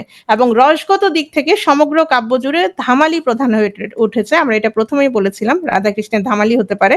তাহলে যদি প্রশ্ন আসে যে শ্রীকৃষ্ণ কীর্তন আঙ্গিক বা গঠনগত দিক থেকে কেমন, সেটা হচ্ছে নাটগীতি। প্রকরণে হচ্ছে পদাবলী, এবং এটি পয়ার ও ত্রিপদী ছন্দে রচিত, অনেক সময় আসতে পারে। ঠিক আছে? রাধা কৃষ্ণের প্রেম, এতক্ষণ ধরে যেটা বলছিলাম যে শ্রীকৃষ্ণ কীর্তন কাব্য মূলত রাধা বিষয়ক তোমার কাব্য হলো, এটা হচ্ছে লৌকিক কাহিনী কাব্য। লৌকিক অলৌকিক এগুলো তো বুঝো না, লৌকিক কাহিনী কাব্য, এবং এতে আধ্যাত্মিক কোনো আবেদন নেই। শ্রীকৃষ্ণ কীর্তনের প্রেম দৈহিক এবং কামনা বাসনার বাহিরে যেতে পারেনি। আচ্ছা, বানানটা ভুল আসছে, যেতে পারেনি। এই যে যেতে পারেনি, এটার প্রধান সমস্যা হচ্ছে কার? বড়ু চণ্ডীদাসের। তিনি এটা এভাবে লিখেছেন, ঠিক আছে? তাই এই কাব্যে রাধা কৃষ্ণ জীবাত্মা পরমাত্মার প্রতীক নয়। কোথায়? বৈষ্ণব পদাবলীর রাধা জীবাত্মা, রাধা কৃষ্ণ জীবাত্মা এবং পরমাত্মার প্রতীক, কিন্তু শ্রীকৃষ্ণ কীর্তন কাব্যে রাধা কৃষ্ণ জীবাত্মা এবং পরমাত্মার প্রতীক হয়ে উঠতে পারেনি। কারণ বড়ুচণ্ডীদাস যেভাবে লিখেছে এখানে সেটা কি নয়? জীবাত্মা পরমাত্মার প্রতীক নয়। এইটা হচ্ছে আমাদের খণ্ডিত পদ সহ মোট প্রাপ্ত পদ হচ্ছে 418টি। এখানে এই তথ্যগুলো দরকার নাই, একটু চোখ বুলে রাখবা। হ্যাঁ, সংস্কৃত শ্লোক হচ্ছে 161টি, পুঁথির পাতা হচ্ছে 226। তো পাতা যদি 226 হয়, পৃষ্ঠা হচ্ছে এটা ডাবল। হ্যাঁ, আর প্রাপ্ত পৃষ্ঠা মাঝখানে কিছু পৃষ্ঠা ছিল না, 460টি। আর ছন্দ হচ্ছে পয়া ত্রিপদী। কাব্যের মুখবন্ধ লেখেন হচ্ছে রামেন্দ্র সুন্দর ত্রিবেদী। আর পুঁথির লিপিকাল বিষয়ে নিবন্ধ লিখেছেন হচ্ছে রাখাল দাস বন্দ্যোপাধ্যায়, এবং ধারণা করা হয় এই গ্রন্থের লিপিকাল হচ্ছে 1450 থেকে 1500। 1450 থেকে 1500। এই রচনাকাল না, রচনাকাল না, কি কাল? লিপিকাল। লিপিকাল মানে কি? এটা তো মূল যে মানে রচয়িতা, সেই রচয়িতার রচনা তো আমরা পাইনি, আমরা তোমার লিপিকররা যে লিপি করেছিল আমরা সেটা পেয়েছি, তাই না? তো লিপিকাল ধারণা করা হয় 1450 থেকে 1500 এর মধ্যে। আর কাব্যের কাহিনীতে রতি বা আদিরসের প্রাধান্য পেয়েছে। এখানে সংক্ষিপ্ত কাহিনী আছে। এই সংক্ষিপ্ত কাহিনীগুলো পড়লে তোমরা নিজেরাই বুঝে যাবা যে কেন তাম্বুল খণ্ড বলা হচ্ছে। কারণ সেখানে তাম্বুল মানে কি? তাম্বুল মানে হচ্ছে পান। রাধাকে পটানোর জন্য কি পাঠাইছিল? পান পাঠিয়েছিল। কেন দান খণ্ড বলা হচ্ছে? হ্যাঁ, কেন নৌকা খণ্ড বলা হচ্ছে? কারণ সেখানে কি হচ্ছে তোমার? কৃষ্ণ একজন মাঝির ছদ্মবেশ ধারণ করে এবং সেখানে তোমার রাধাকে নৌকা দিয়ে সে পার করে দিতে যায়। ভারখণ্ড, কেন ভারখণ্ড বলা হচ্ছে? কারণ সেখানে আমাদের যে রাধা নায়িকা, সে দুধ দই বিক্রি করতো। তো দেখা যেত তোমার প্রেমে ফেলতে হলে কি করতে হবে? অবশ্যই তাকে কি করতে হবে? আকৃষ্ট করতে হবে বিভিন্ন ভাবে, হ্যাঁ, তার কষ্টটা কি করতে হবে? কমাই দিতে হবে। তো সে কি করেছিল? সে তার যে দুধ দই সেগুলো দেখা হবে সে নিজেই বহন করেছিল। ভারখণ্ড। ছত্রখণ্ড, ছত্রখণ্ড কি? ছত্রখণ্ড হচ্ছে প্রচন্ড রোদ, তখন সে কি করেছে? ছত্র মানে হচ্ছে ছাতা, তখন সে ছাতা ধরেছিল, তাই তো? তারপর যমুনা খণ্ড, যমুনাতে হচ্ছে তোমার জল আনতে গিয়েছিল, সেখানে তোমার সবাই ভাবলো যে কৃষ্ণ হঠাৎ করে ডুব দিয়ে আর উঠে না, হ্যাঁ, তো এরকম তখন রাধা তাকে খুঁজতে থাকে। তো তুমি যখন এই খণ্ডগুলোর ছোট ছোট কাহিনী পড়বা, তুমি নিজেই বুঝবে যে আসলে কোন খণ্ডে কি বলা হয়েছে। এই অল্প কিছু, এটা পড়লেই হয়ে যাবে। এটা হচ্ছে মেবি অগ্রদূত থেকে নেয়, আমার ঠিক মনে নেই, এখান থেকে পড়লে হয়ে যাবে। চলে আসছি মঙ্গল কাব্য। তাহলে রাধাকৃষ্ণের শ্রীকৃষ্ণ কীর্তন শেষ। তাহলে শ্রীকৃষ্ণ কীর্তনের যে গুরুত্বপূর্ণ যে অংশগুলো, আমরা সেগুলো কি কি পেলাম? 1909 সালে হচ্ছে, সরি, 1909 সালে আবিষ্কৃত হয়েছে, বসন্ত রঞ্জন রায় আবিষ্কার করেছে। তারপর হচ্ছে প্রকাশিত হয়েছে কত সালে? চর্যাপদের মতো 1916 সালে, এবং প্রকাশ করার সময় তিনিই নাম দিয়েছেন শ্রীকৃষ্ণ কীর্তন। এছাড়াও কি নাম হতে পারে? শ্রীকৃষ্ণ সন্দর্ভ হতে পারে, শ্রীকৃষ্ণ তোমার কি হতে পারে? আর শ্রীকৃষ্ণ সন্দর্ভ ছাড়া রাধা কৃষ্ণের ধামালি হতে পারে। এছাড়াও এখানে আমাদের যে মূল চরিত্র তিনটা পাচ্ছি, রাধা কৃষ্ণ এবং বড়াই, এবং এখানে নায়িকা হচ্ছে তোমার রাধা। আর এখানে আমাদের যে পুরাণ অনুযায়ী তোমার রাধা হচ্ছে জীবাত্মার প্রতীক, কৃষ্ণ পরমাত্মার প্রতীক, কিন্তু এখানে সেটা হয়ে ওঠেনি। এখানে জীবাত্মা বা পরমাত্মার প্রতীক নয়, এখানে বলা যায় তারা রক্তে মাংস গড়া মানুষের প্রতিনিধি হিসাবে লেখক এখানে তাদের উল্লেখ করেছেন, বা সেভাবেই তিনি দেখিয়েছেন। মঙ্গল কাব্য। মঙ্গল শব্দের আবিধানিক অর্থ হচ্ছে কল্যাণ, রাইট? যে কাব্য পাঠ করলে কল্যাণ হয় এবং সকল প্রকার অকল্যাণ দূর হয়, সেটাই হচ্ছে মঙ্গল কাব্য। যেমন কি হবে? এই যে মঙ্গল কাব্য পড়লে আমাদের মঙ্গল হবে কিনা? অবশ্যই মঙ্গল হবে। তো মঙ্গল কাব্যের বৈশিষ্ট্য দেখো, মঙ্গল কাব্য এক ধরনের কাহিনী কাব্য। হ্যাঁ, যদি বর্তমানে লেখা হতো বলা যায় এটা একটা উপন্যাসের মতো করে লিখতো, তখন যেহেতু সবকিছু পদ্যে লেখা হতো, কাহিনী আকারে লেখা হতো, এজন্য এটা একটা কাহিনী কাব্য। এবং নায়ক নায়িকা সবাই শাপগ্রস্ত দেবদেবী, শাপ মানে কি? অভিশাপ, অভিশাপগ্রস্ত দেবদেবী, শাপান্তে সবাই স্বর্গে ফিরে যান। মানে হচ্ছে তোমার দেবী চণ্ডী বা দেবী অন্নদা বা দেবী মনসা, তাদের মনে হলো যে আমার মাহাত্ম্য প্রচার করতে হবে, আমার সম্পর্কে সবাইকে জানাতে হবে। এখন সে কি করবে? সে তো আর ঘরে ঘরে গিয়ে সবাইকে বলবে না যে ভাই তুমি আমার পূজা করো, তুমি আমার পূজা করো। হ্যাঁ, এখন যেমন অনেকে আসে ভোট চাওয়ার জন্য, রাইট, যে ভাই আমার একটা ভোট দিয়েন, ভোট দিয়েন। তো সেটা তো করতে পারে না। তাহলে কি করতে হবে? তাদের সম্পর্কে কারো না কারো মাধ্যমে সেটা প্রচার করতে হবে, এবং সমাজের কোনো গণ্যমান্য ব্যক্তিকে ধরতে হবে, রাজাদেরকে ধরতে হবে। তাহলে সেই ক্ষেত্রে তোমার নায়ক নায়িকা যারা, তারা হচ্ছে স্বর্গে থাকে প্রথমে, সেখান থেকে হচ্ছে তারা অভিশপ্ত হয়ে তোমার মর্তে আসে, মানে পৃথিবীতে আসে, এবং পৃথিবীতে এসে তোমার সেই দেবী বা দেব দেবীর তোমার মাহাত্ম্য প্রচার করে, তার সম্পর্কে প্রচার করার পর তাদের যে অভিশাপ সেটা শেষ হয়ে যায়, এবং অবশেষে তারা আবার স্বর্গে ফিরে যায়। এটাই হচ্ছে মূল ঘটনা। তো মর্তে পূজা প্রচারের সময় দেবদেবীরা মানুষের মতো আচরণ করে, তারা যে শাপগ্রস্ত হয়ে পৃথিবীতে আসে সেই সময় তারা মানুষের মতো করে আচরণ করে। এবং মঙ্গল কাব্যে সাধারণত 5টি খণ্ড থাকে। মঙ্গল কাব্য হচ্ছে ধর্ম বিষয়ক আখ্যান কাব্য, এবং এটার মূল উপজীব্য হলো দেবদেবীর গুণগান। আচ্ছা, এখানে আরেকটা কথা বলা হয়নি, সেটা হচ্ছে ধারণা করা হয় যে এক মঙ্গলবার থেকে আরেক মঙ্গলবার পর্যন্ত এই কাব্যগুলো তোমার কি হতো? লিখিত হতো এবং তোমার শ্রবণ করা হতো। মানে আজকে রবিবার, আজকে আমার লিখতে ইচ্ছা করলো, এটা হবে না, আমার অপেক্ষা করতে হবে মঙ্গলবারের জন্য। হ্যাঁ, তাহলে কি হতো? তোমার তোমার মঙ্গলবারের জন্য অপেক্ষা করতে হতো, এবং এই কারণে এটাকে বলা হয়ে থাকে মঙ্গল কাব্য। এবং মূল উপজীব্য হলো দেবদেবীর গুণগান, এবং এই কাব্য ধারায় নারী দেবতাদের প্রাধান্য পরিলক্ষিত হয়। নারী দেবতাদের প্রাধান্য আমরা বেশি দেখতে পাচ্ছি। মঙ্গল কাব্য প্রধানত দু প্রকার। কি কি? পৌরাণিক মঙ্গল কাব্য, লৌকিক মঙ্গল কাব্য। পৌরাণিক মঙ্গল কাব্য কি? এটা হচ্ছে পুরাণ থেকে যাদের নিয়ে আমরা মঙ্গল কাব্যগুলো রচিত হতে দেখি, যেমন গৌরী মঙ্গল, ভবানী মঙ্গল, দুর্গা মঙ্গল, অন্নদা মঙ্গল, কমলা মঙ্গল, গঙ্গা মঙ্গল, চন্ডিকা মঙ্গল, এগুলো হচ্ছে পৌরাণিক মঙ্গল কাব্য। আর লৌকিক, লৌকিক দেবদেবী যারা, যেমন শিব, হ্যাঁ, শিব কিন্তু তোমার লৌকিক পৌরাণিক দুটোই। মনসা মঙ্গল, হ্যাঁ, মনসা হচ্ছে তোমার লৌকিক মঙ্গল কাব্য। তারপর চণ্ডী মঙ্গল, হ্যাঁ, কালিকা মঙ্গল, শীতলা মঙ্গল, রায় মঙ্গল। তো প্রশ্নটা এভাবে আসতে পারে, অনেক সময় থাকতে পারে যে নিচের কোনটি পৌরাণিক মঙ্গল কাব্য। তো সবগুলো মনে রাখার দরকার নেই, 3-4টা মনে রাখো। কি কি দেখো, যেহেতু অন্নদামঙ্গল একটা গুরুত্বপূর্ণ মঙ্গল কাব্য, এটা হচ্ছে পৌরাণিক মঙ্গল কাব্য। মনসামঙ্গল, চণ্ডীমঙ্গল এই দুটো খুবই গুরুত্বপূর্ণ, এগুলো হচ্ছে লৌকিক মঙ্গল কাব্য। ঠিক আছে, তাহলে আমরা 2 প্রকার পাচ্ছি, পৌরাণিক আর হচ্ছে লৌকিক। আর মঙ্গল কাব্যের প্রধান 3টি শাখা হচ্ছে মনসামঙ্গল, চণ্ডীমঙ্গল, অন্নদামঙ্গল। এই 3টা সম্পর্কে আজকে আমরা বিস্তারিত ভালো করে পড়ব। মঙ্গল কাব্যের অপ্রধান ধারা ধর্মমঙ্গল, কালিকা মঙ্গল, শিবায়ন, শীতলা মঙ্গল, ষষ্ঠী মঙ্গল, হ্যাঁ, শারদা মঙ্গল, রায় মঙ্গল, সূর্য মঙ্গল, গঙ্গা মঙ্গল, গৌরী মঙ্গল, দুর্গা মঙ্গল। শারদা মঙ্গল নামে আবার বিহারী লালের একটা কাব্যগ্রন্থ আছে, আবার মঙ্গল কাব্য আছে, শারদা দেবী অর্থাৎ সরস্বতী নিয়ে যে মঙ্গল কাব্য সেগুলো। মঙ্গল কাব্য নয় মানে মঙ্গল কাব্য দেখলেই যে সেটা মঙ্গল কাব্য বিষয়টা তা নয়। কিরকম? চৈতন্য মঙ্গল। আচ্ছা, এটা মনে রাখবা কিভাবে? চৈতন্য দেখলেই বুঝে যাবা এটা কি নিয়ে, চৈতন্য দেবকে নিয়ে, তাহলে চৈতন্য মঙ্গল। গোবিন্দ মঙ্গল, শ্রীকৃষ্ণ বিজয়ের অপর নাম হচ্ছে গোবিন্দ। কৃষ্ণের অনেকগুলো নামের একটা হচ্ছে গোবিন্দ, তারপর গোপাল, তাই না? তাহলে গোবিন্দ মঙ্গল হচ্ছে কাকে নিয়ে? শ্রীকৃষ্ণ বিজয়ের অপর নাম হচ্ছে গোবিন্দ মঙ্গল। তাহলে চৈতন্য মঙ্গল, গোবিন্দ মঙ্গল। মঙ্গল শব্দ থাকলেও এগুলো কি নয়? মঙ্গল কাব্য নয়।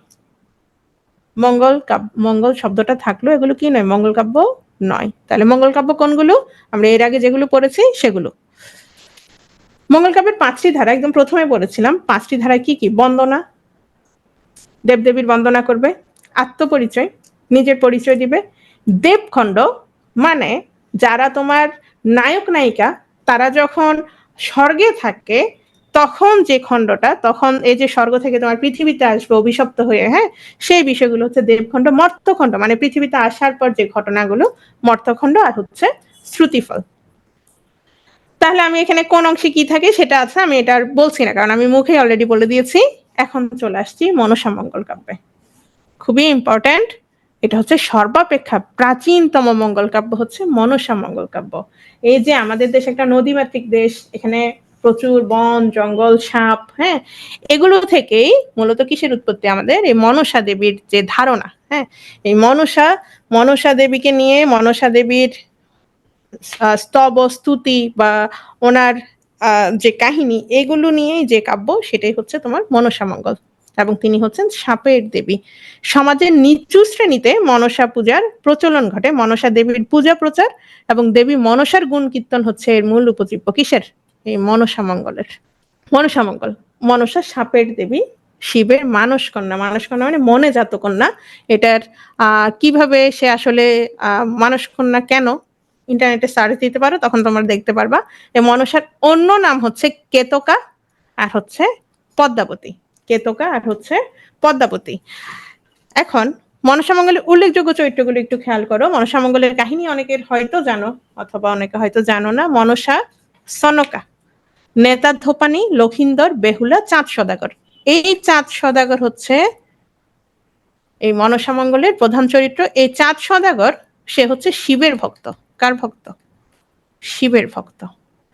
এখন শিবের ভক্ত হলে কি হবে? এই মনসা দেবী সে আসছে তার কাছে, যা তুমি আমার পূজা করো। এখন তার কথা হচ্ছে, তুই ওই যে মহিলারা ছেলেরা অনেক সময় বলে না এই বেডি মানুষ, এখন এটা তার বেডি মানুষ না, সে যেহেতু দেবী। শিব বলছে না, ও শিব না সরি, চাঁদ সদাগরের কথা হচ্ছে তোরে তো আমি কি করব না, পূজা করব না, কারণ আমি হচ্ছে কিসের ভক্ত? আমি শিবের ভক্ত। আমি কি তোমার পূজা করব না? এবং সে বারবার আসে, এমনকি তার কি তাকে লাথিও মারে, তার তোমার মানে কোমরও ভেঙে দেয়। এরপর এদিকে সনকা আবার ছিল তোমার মনসার ভক্ত। তো মনসার যখন তাকে পূজা করে না চাঁদ সদাগর, একে একে তার কয়টা? 6টা পুত্র সন্তানকে মেরে ফেলে। সনকা এই মনসার পূজা করে অবশেষে আবার একটা পুত্র লাভ করে। কিন্তু মনসা একটা কথা বলছে যে তোমাকে আমি একটা ছেলে দিব, ঠিক আছে, কিন্তু ওই ছেলেটা তোমার যেদিন প্রথম বাসর হবে সেদিনেই সে মৃত্যুবরণ করবে। কিন্তু সনকা বলছে আচ্ছা ঠিক আছে, সমস্যা নেই, দাও। এখন এই যখন একটা ছেলে হইলো, এই ছেলে অবশেষে কি হয়? তোমার বেহুলার সাথে তার বিয়ে হয়। কার? এই লক্ষিন্দরের। ওই ছেলের নাম থাকে লক্ষিন্দর। এই বেহুলা লক্ষিন্দরের বাসর ঘরে এসে আবার কি করে, একটা ছিদ্র থাকে এই সুতার মতো, সেখানে একটা সুতার মতো একটা সাপ ঢুকে কি করে তোমার লক্ষিন্দরকে মেরে ফেলে।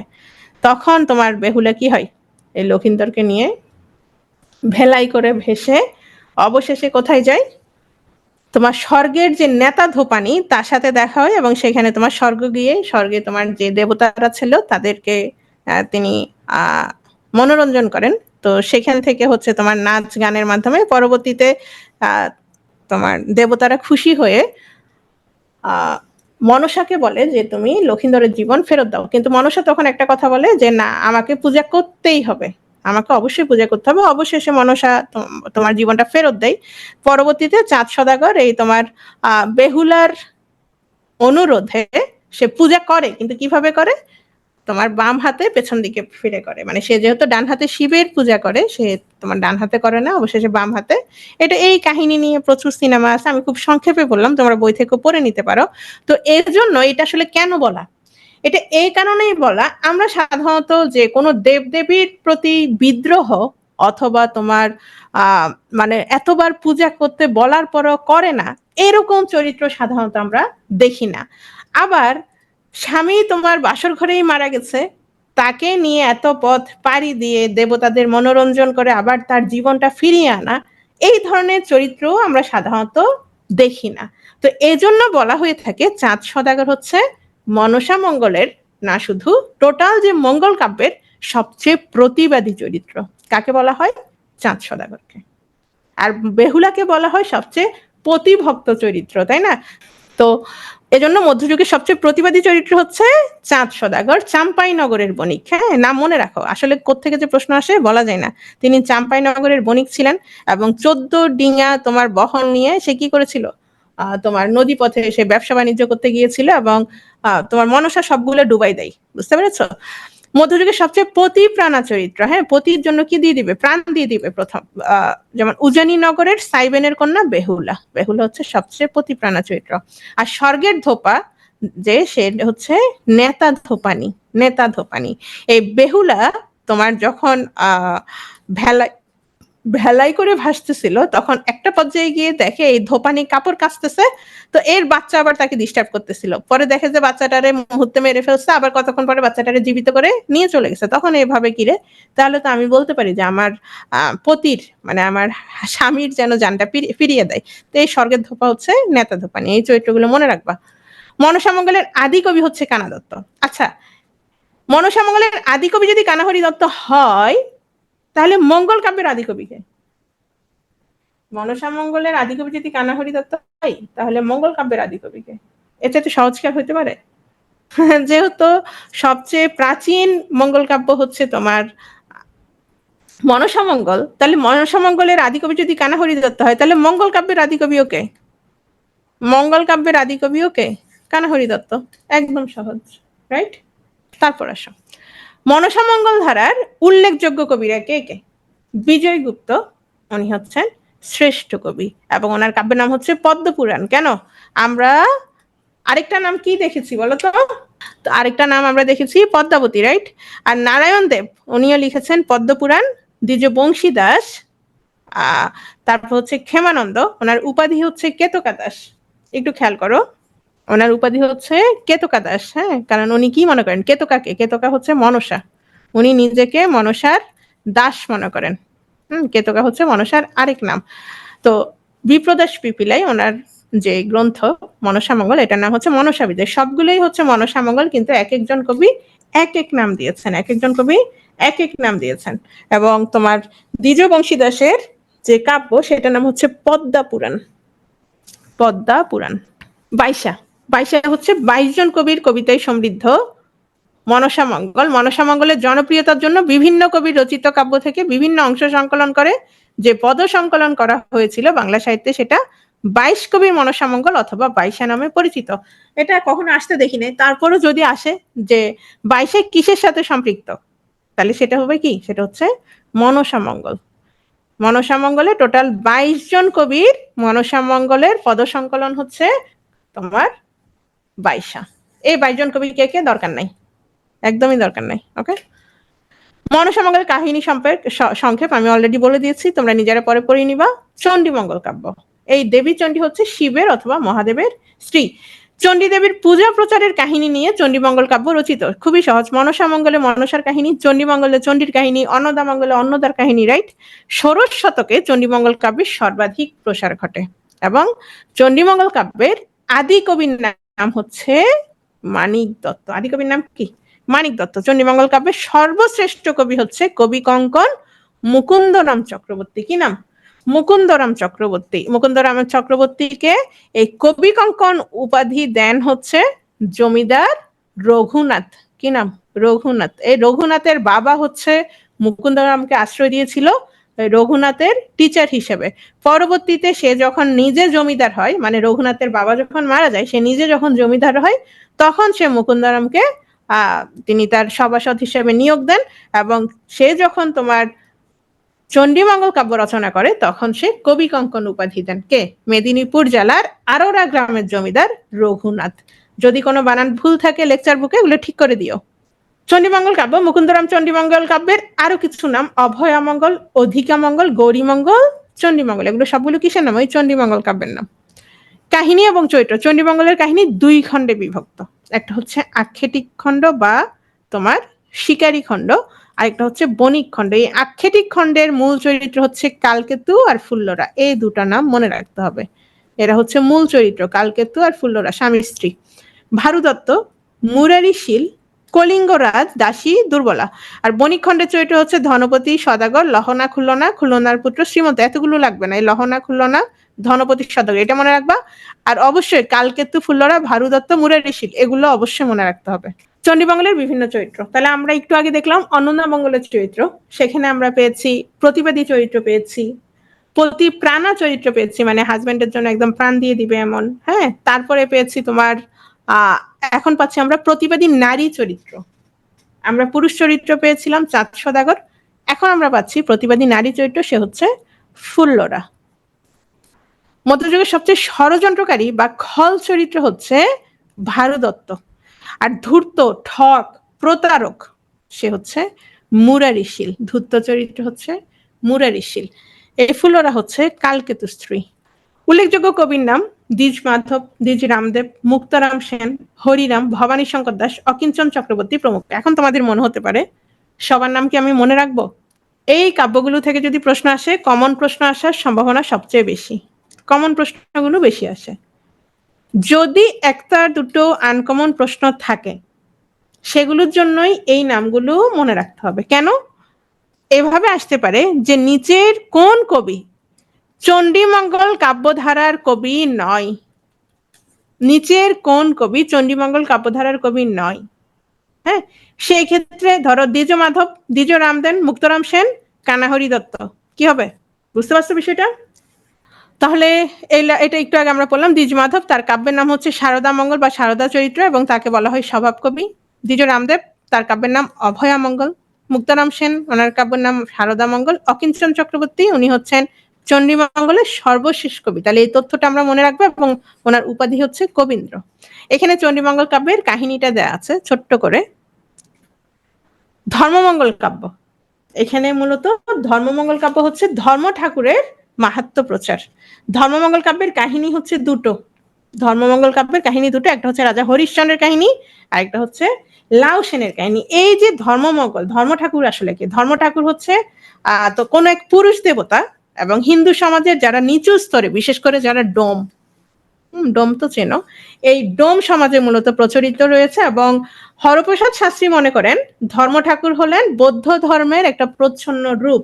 হ্যাঁ, আর আধুনিক যারা পণ্ডিত তারা মনে করেন যে তোমার বৌদ্ধ দেবতা না হলেও, অর্থাৎ উনি সুদূর বৌদ্ধিক যুগের দেবতা রূপে ওনাকে বিবেচনা করা হয় এবং তোমার ধর্ম ঠাকুরকে কখনো বিষ্ণু, কখনো শিব, কখনো বুদ্ধ রূপে প্রচার করা হলেও তিনি মূলত ছিলেন একজন অনার্য দেবতা এবং অনার্য যারা ডোম তাদের দ্বারাই মূলত এই ধর্ম ঠাকুর পূজিত হতেন, যারা ডোম তাদের মাধ্যমে, তাদের দ্বারা।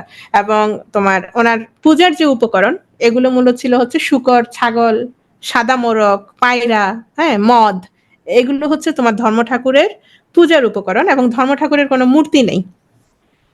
বুঝতে পেরেছ? আচ্ছা, এখন এই ধর্মমঙ্গল কাব্যের কাহিনী হচ্ছে দুটো, একটা হচ্ছে রাজা হরিশ্চন্দ্রের কাহিনী এবং আরেকটা হচ্ছে লাউ সেনের কাহিনী। এই কাহিনী দুটো দেয়া আছে, পিডিএফ এ দেয়া আছে, পড়ে নিবা। ধর্মমঙ্গল কাব্যের আদি কবি হচ্ছে ময়ূর ভট্ট, এই প্রশ্নটা মাঝে মধ্যে থাকে। শাকন্ত পুরাণ হচ্ছে ময়ূর ভট্ট রচিত কাব্যগ্রন্থ, ওনার যে কাব্যগ্রন্থ এটার নাম হচ্ছে শাকন্ত পুরাণ। আর ডক্টর সুকুমার সেন এই কাব্যকে উপকথা বা কেরামতি কাহিনী বলেছেন। যদি কোনোভাবে প্রশ্ন আসে, এরকম প্রশ্ন আসে না, যদি ভেতর থেকে আসে যে ডক্টর সুকুমার সেন কোন কাব্যকে উপকথা বা কেরামতি কাহিনী বলেছেন, সেটা হচ্ছে ধর্মমঙ্গল কাব্য। অথবা এভাবে আসতে পারে যে ধর্মমঙ্গল কাব্যের কাহিনী কয়টি, কাহিনী হচ্ছে দুটি। তাহলে কার মাহাত্ম্য প্রচার? ধর্ম ঠাকুরের মাহাত্ম্য প্রচার। তাহলে এখানে গুরুত্বপূর্ণ যে তথ্যগুলো সেগুলো আমরা পেয়ে গেলাম। আর রাজা হরিশ্চন্দ্রের কাহিনী, লাউ সেনের কাহিনীটা একটু দেখে নিও। এখানে কিছু গুরুত্বপূর্ণ বিষয় দেখো, সেটা হচ্ছে ধর্মমঙ্গল কাব্যের অন্যান্য কবি আদি রূপরাম। আদি রূপরাম কেন? কারণ হচ্ছে রূপরাম আরেকজন আছে, যে রূপরাম চক্রবর্তী, আর উনি হচ্ছেন আদি রূপরাম। ধারণা করা হয় প্রায় 20 জন কবি ধর্মমঙ্গল কাব্য রচনা করেছিলেন। তো 20 জনের নাম দরকার নাই, এখানে যারা আছে এই নামগুলো জাস্ট মনে রাখো। খেলারাম চক্রবর্তী, রূপরাম চক্রবর্তী, মানিকরাম, রাম পাবা বেশিরভাগ, হ্যাঁ এটা মনে রাখো। রাজারাম, শ্যাম পণ্ডিত, সীতারাম দাস, দ্বিজপ্রভুরাম, এবং এইটা অবশ্যই মনে রাখবে, সেটা হচ্ছে ঘনরাম চক্রবর্তী হচ্ছে ধর্মমঙ্গল কাব্যের সর্বশ্রেষ্ঠ কবি। তাহলে ঘনরাম চক্রবর্তী উনি হচ্ছেন ধর্মমঙ্গল কাব্যের সর্বশ্রেষ্ঠ কবি। এবং আদিকবিকে আদিকবিকে আদিকবি হচ্ছে ময়ূর ভট্ট। ওকে, রাজা হরিশ্চন্দ্রের কাহিনী আর লাউ সেনের কাহিনী এখানে আছে, দেখে নিবে। অন্নদামঙ্গল খুবই ইম্পর্টেন্ট। অন্নদামঙ্গল থেকে রিসেন্টলি প্রশ্ন আসে নাই, সামনে প্রশ্ন থাকতে পারে। এটা হচ্ছে দেবী অন্নদার মাহাত্ম্য প্রচার, এবং অন্নদামঙ্গল কাব্যগ্রন্থের রচয়িতা হচ্ছে ভারতচন্দ্র রায়গুণাকর। ভারতচন্দ্র রায়গুণাকর ভারতচন্দ্র রায়গুণাকর হচ্ছে তোমার মধ্যযুগের শ্রেষ্ঠ কবি, একই সাথে মধ্যযুগের শেষ কবি। হ্যাঁ, অন্যতম শ্রেষ্ঠ কবি এবং মধ্যযুগের শেষ কবি। ভারতচন্দ্রকে রায়গুণাকর উপাধি প্রদান করেন নবদ্বীপের রাজা কৃষ্ণচন্দ্র। এটা একটু মনে রাখবে, নবদ্বীপের রাজা কৃষ্ণচন্দ্র, কারণ ভারতচন্দ্র তার সভাকবি ছিলেন। কারণ নবদ্বীপের রাজা কৃষ্ণচন্দ্রের সভাকবি ছিলেন, এবং তিনি মধ্যযুগের প্রথম নাগরিক কবি। কারণ ওনার যে তোমার কাব্য, সেখানে আমরা নাগরিক রস রুচির প্রতিনিধি হিসেবে সেখানে বৈশিষ্ট্যটা সেটা প্রকাশিত হতে দেখি, যার কারণে ওনাকে বলা হয়ে থাকে মধ্যযুগের নাগরিক, মধ্যযুগের প্রথম নাগরিক কবি। আর বর্তমান যুগে তো আমরা পাচ্ছি সমর সেনকে পাচ্ছি, তারপর হচ্ছে তোমার শামসুর রহমানকে পাচ্ছি নাগরিক কবি। রবীন্দ্রনাথ ঠাকুর অন্নদামঙ্গল কাব্যকে বলেছেন রাজকণ্ঠের মণিমালা। রাজকণ্ঠের মণিমালা কেন কেন বলেছেন? কেমন রাজকণ্ঠের মণিমালা কি জিনিস, এটা একটু মনে রাখতে হবে। হ্যাঁ, রাজকণ্ঠের মণিমালা কেন বলেছেন? কারণ মণিমালা সাধারণত কেমন হয়, সেটা অনেক উজ্জ্বল হয়, তারপর কারুকার্যে খচিত হয়, রাইট, অনেক উজ্জ্বল হয়। তাহলে মানে ওনার যে রচনাটা অন্নদামঙ্গল, হ্যাঁ সেটার সাথে তুলনা করেই বলেছেন রাজকণ্ঠের মণিমালা যেমন উজ্জ্বল তেমন তার কারুকার্য।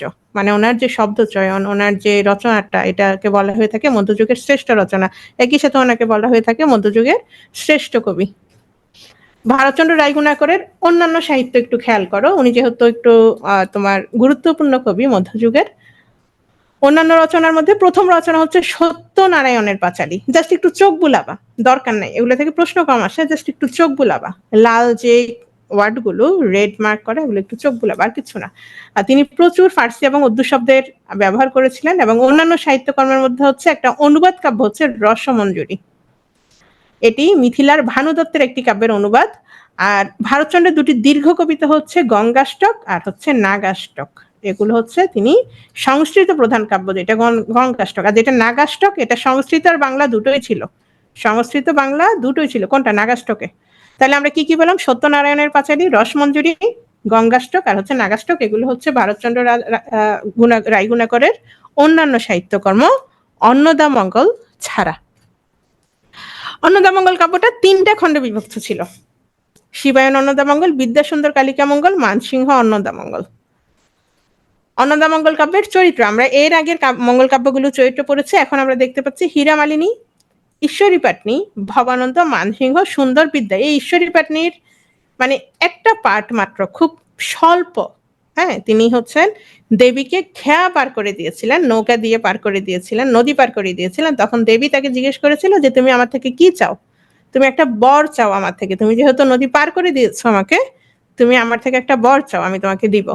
হ্যাঁ, সে তো অনেক কিছু চাইতে পারতো, সে সোনা দানা, যেহেতু সে বুঝে গিয়েছিল যে হচ্ছে দেবী, সে অনেক কিছু চাইতে পারতো, সে কিছুই চায়নি, সে চেয়েছে আমার সন্তান যেন থাকে দুধে ভাতে। বাংলা সাহিত্যের একটা বিখ্যাত উক্তি, এটা হচ্ছে অন্নদামঙ্গল কাব্যের, এবং রচয়িতা হচ্ছে ভারতচন্দ্র রায়গুণাকর।